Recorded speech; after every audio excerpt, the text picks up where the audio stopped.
Hello, I'm Philip Stoten, and this is the Supply Chain Intelligence Podcast, a Scoop Studio production for Nexar and LTM Company. Each month, with the help of Dan Schoenfelder and a special guest, we'll be digging into the Nexar Spectra Electronic Design to Delivery Index report to see what the latest trends are and comparing those with other data and anecdotes from the companies in the supply chain. Today's special guest is IPC Chief Economist Shawn DuBravac, someone who I have huge respect for, and the guy I would always get my first story from as a journalist at CES when he would present the consumer tech trends for the coming year. So Dan, before we bring Shawn on, let's talk a little bit about the key highlights we've seen in the EDDI report this month. More balance returning, supply seems to be trending up a little, and demand seems to be very slightly down. What are your thoughts? Yeah, I think you hit the nail on the head, Phil. We've seen certainly kind of a flattening of both the demand and supply indices, and as a result of that, it doesn't mean we're not seeing some shifts, but they've become smaller than what we've seen the last several months. So October, while unremarkable as far as the number of changes we've seen, is still, I think, telling us a lot about what we can expect in the coming months as well too. Yeah, and Dan, last time we spoke, I talked about one of the indexes settling down around about that 140, 150 mark, and almost feeling like that is the new norm. You know, we're 40% above where we were when the index started at the beginning of 2000. Yeah, Phil, you're exactly right. The demand index for October is around 142, meaning it's 42 points above pre-pandemic of January 2020 baseline. And so we're seeing that demand remains elevated. However, what we also saw is of the 9 high-level categories that we do track, 6 of them remained exactly flat from the month prior from a demand perspective. So we're really seeing in the market what we believe is that new normal. Whether that will last remains to be seen. But certainly demand remains elevated. Yeah, it's interesting, Dan, isn't it? We've got to figure out how many months of stability we get in a row for us to say that's kind of the new normal and that's where we belong. Let's bring Shawn in at this point. Shawn, thanks so much for joining us today. Absolute pleasure to see you. Big fan of all your work, so appreciate that. Not so much a big fan of some of the quotes I've seen from you recently. One that particularly stood out for me was the your recent economic report that said 25% of electronic manufacturers believe we're currently in a recession. Is that based on what they're hearing from their customers, what they're seeing in trends? Give me a little bit of an overview there. So I think we're in a really interesting situation where electronics manufacturing has been very healthy. To Dan's point, demand has been very strong. I think we also, in the metrics that we track, see a slowdown, but I like to say that slowdown is, at least for now, happening very slowly. And you are seeing a bit more of a balance come in as some of the supply constraints lift. At the same time, despite what looks like a very good environment and what historically would have been considered a very good environment, you have executives, I think, doing a very good job of talking themselves into a recession. There's been so much discussion about recessions that it has, for many, become an inevitability, that if we aren't already in recession, certainly we will move into recession. If you look at that research that we published, only 12% of respondents say that we won't go into recession at all. So most think that we are either in recession. 40% say we'll be in recession by the end of the year, and the remainder that get us up to 88% think that recession takes place next year. I think it's based upon just their own sentiment, based upon their own worries and concerns that the growth is slowing, and they see the growth slowing, and they're worried that growth slowing may accelerate and even drop in some effect. So I'm not yet in the camp that a recession is inevitability, It's hard to imagine that we see a stiff and hard recession when you still have, in North America, you still have good job growth, you still have strong demand. Yes, we have seen services start to come back. Consumers are spending on services, and so that's taken some of the wind out of the sail for goods. But to Dan's point, demand for goods is still strong. Now you look outside the U.S. and there are other dynamics at play. Yeah. The war in Russia, the war in Ukraine, Russia's invasion of Ukraine is a significant headwind. High energy prices in Europe are driving up inflation rates significantly in certain countries. So there are some real headwinds that we're facing in Europe. Parts of Asia have slowed. So there are, dynamics at play that do seem to want to usher in a recessionary environment. Dan, when you look at the trends in terms of impacting consumer spending, does that trickle through to different groups of components? When I talk to EMS companies, they're saying there are very strong sector by sector differences. Are there components that indicate to us that particular industries are suffering more? I think so. Certainly, we track things at a commodity level more so than an industry level. But I think the trends can be seen in those commodities and where those products are utilized most. And one of the categories we track very closely is microcontrollers. They show a huge indication of where a variety of vertical markets are headed because their adoption across several. But what we're seeing specifically in the demand side of things is that demand is dropping for microcontrollers. And I think that is a counteract to what we're seeing in supply, where supply is increasing for microcontrollers at the same time. Lead times are coming down and availability is becoming something that is more reasonable. That said, within the same category, we're seeing several companies that have lead times that are still a year out in the future, and very unpredictable supply chains at this point in time. And some of the macro conditions that Shawn mentions are without question contributing factors that make planning extremely challenging at this point. Yeah, I spoke to an EMS yesterday that told me one of his components that he's waiting for has come in from 84 weeks to 52 weeks. He said, it doesn't matter to me. I still don't got it. So I still can't build those products. Shawn, do you see anything in this week's news package with the midterms, with the reduction slightly in the rate of inflation, and with stock prices, particularly in the tech sector, taking a bit of a jump this week? I think Amazon were up like 12% on the day. Do you see that improving sentiment, or is that just a day to smile amongst a gloomy climate?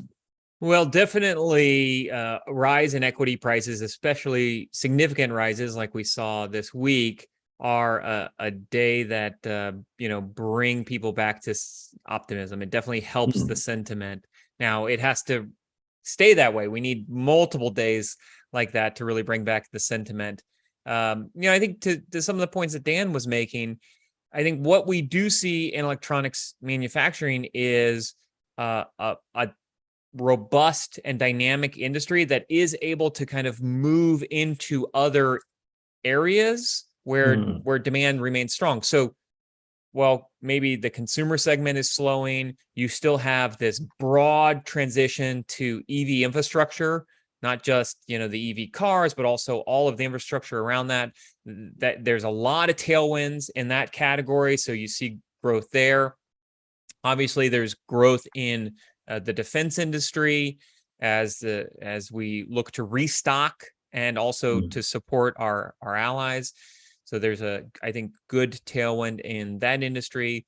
And then, to Dan's point, in some of these areas are still seeing significant lead times. And so while demand has slowed, really what that's allowed companies to do is to start to work on their backlog of orders and to work through some of their backlogs. Yeah, I think the backlog story is really interesting. I interviewed the CEO of a Scandinavian EMS company.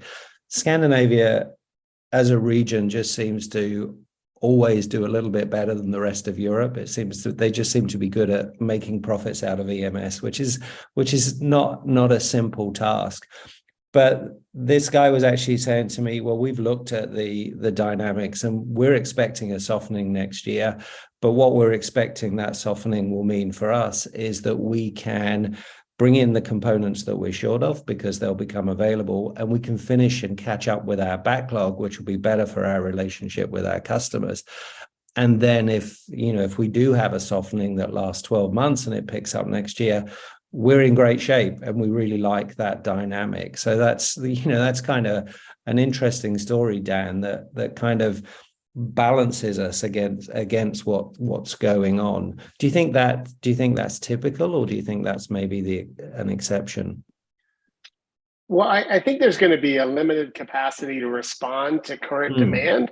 There aren't a material number of capacity enhancements that are happening at the component manufacturer level that are impactful in the short term. Yeah. We hear about investments in fabs, we hear about investments in high-end semiconductors, but those investments probably will not impact our supply chains for 2 to 5 to maybe even 10 years in some cases. So what you're seeing is, while demand is softening some, the supply is not catching up at the same rate. So you have, within our indices, you have categories like microcontrollers that we mentioned before, like sensors, like discrete semiconductor products that still are far below the baseline for the index of January 2020. So we're seeing a softening of demand some, but the supply side is not responding as fast, or will not be able to, because of the capacity constraints in component manufacturing.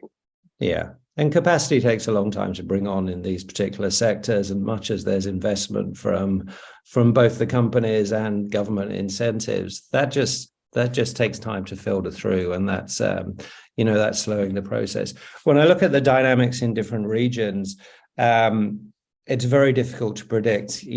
I'm living in Australia, but I'm British, so I look to what's going on in the UK with not very positive vibes. It's just the strangest economy at the moment. We've just had the prime minister that's had the shortest run in history. So it's a little bit chaotic there. But when I look elsewhere, there's definitely a lot of stuff happening that's changing where things are being manufactured, geopolitics, issues with respect to China, the US banning certain devices and chips with respect to AI and things like that. So there's lots of movement there.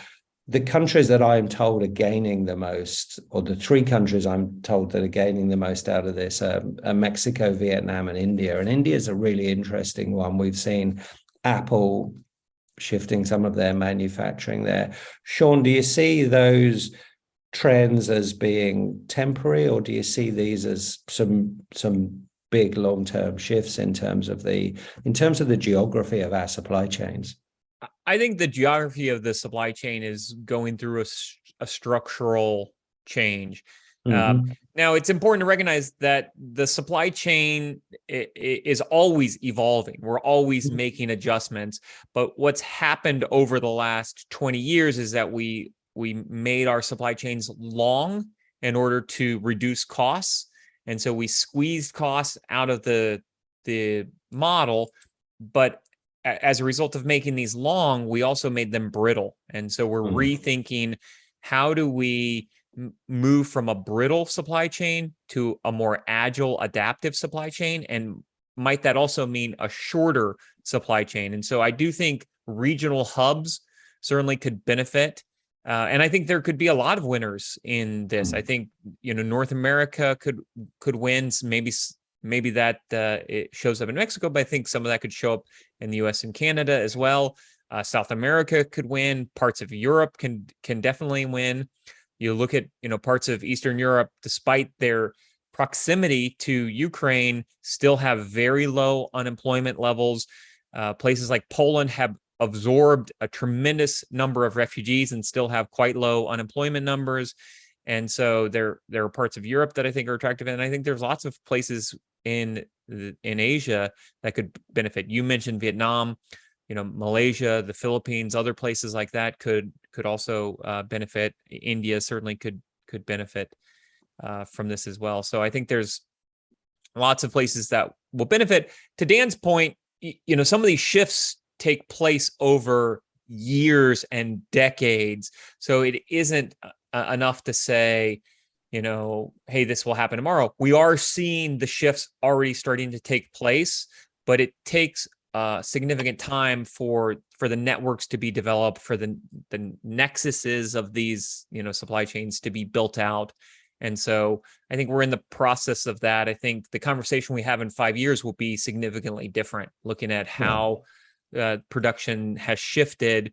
And in the midst of all of this, we're ushering in the factory of the future at a time when we're shifting supply chains, and so shifting supply chains really means capital investment. And that's the other thing that makes me generally optimistic, especially over a longer period of time on places like the US economy, because you've got a lot of investment that's going to have to be deployed in order to build out these supply chains and to build out the infrastructure for the next iteration of innovation, whether that's the transition to carbonless energy sources and renewables and EVs and other things like that, or whether it's being driven by the next phase of manufacturing and automation and augmenting humans. So I think there's a lot of really interesting things. And then, of course, in all of these transformations, technology is playing a key and central role. And so there's a chance to benefit there. So to Dan's point about demand remaining strong, I think that definitely could have some really interesting momentum in the years to come, even if we do see a bit of a blip in terms of a recession. Yeah, there's a lot of dynamics, a lot to unpack there.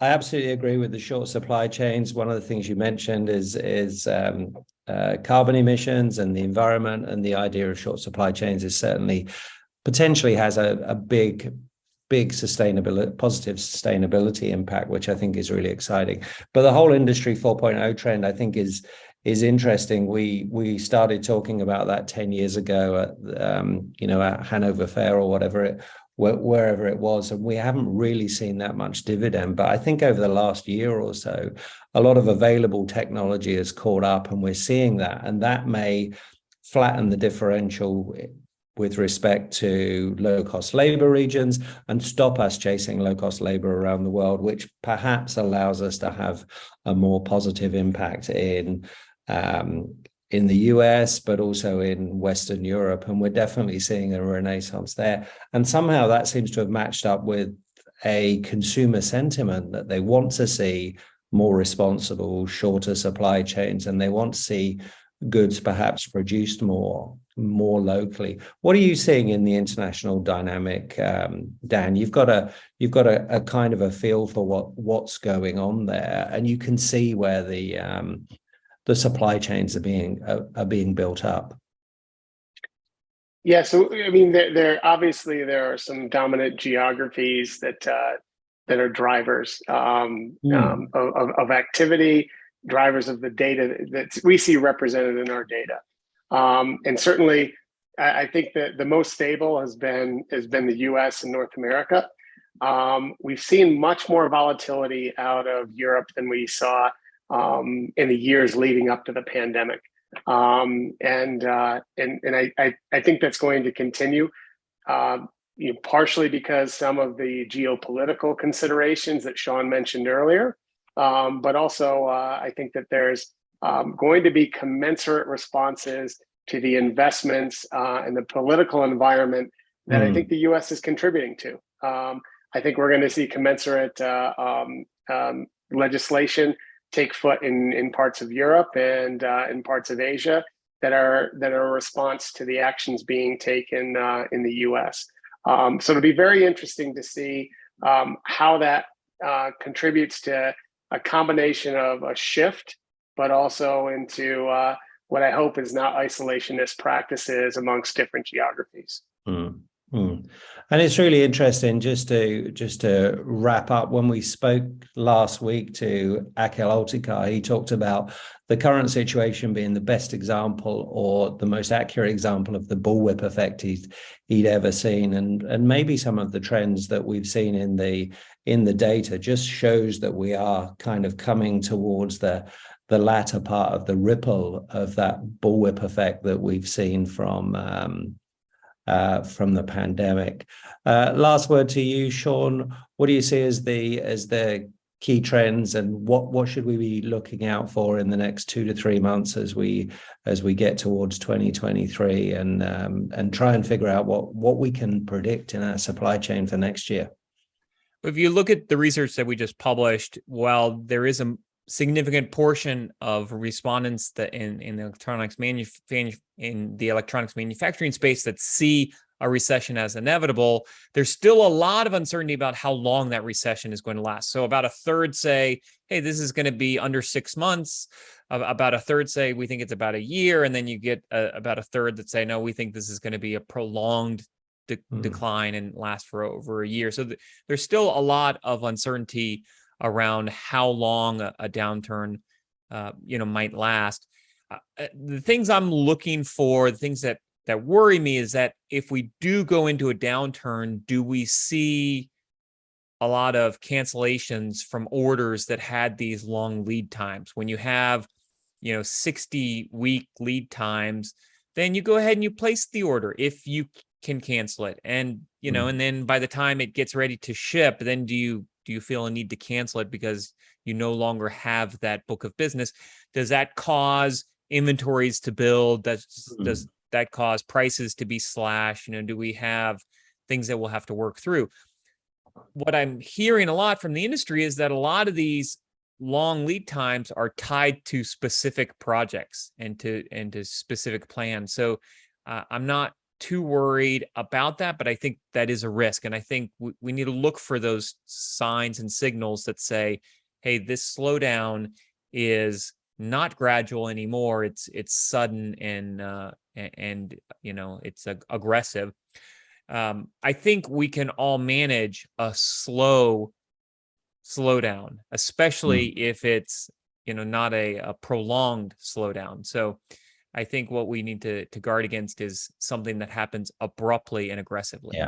Yeah, and something that is kind of self-escalating. And Dan, we talked in the past about the impact of inventory, about the huge amount of work in progress, about the potential order hang that's out there, and it'll be interesting to keep an eye on the numbers and see the impact of those, because that has a real effect, doesn't it?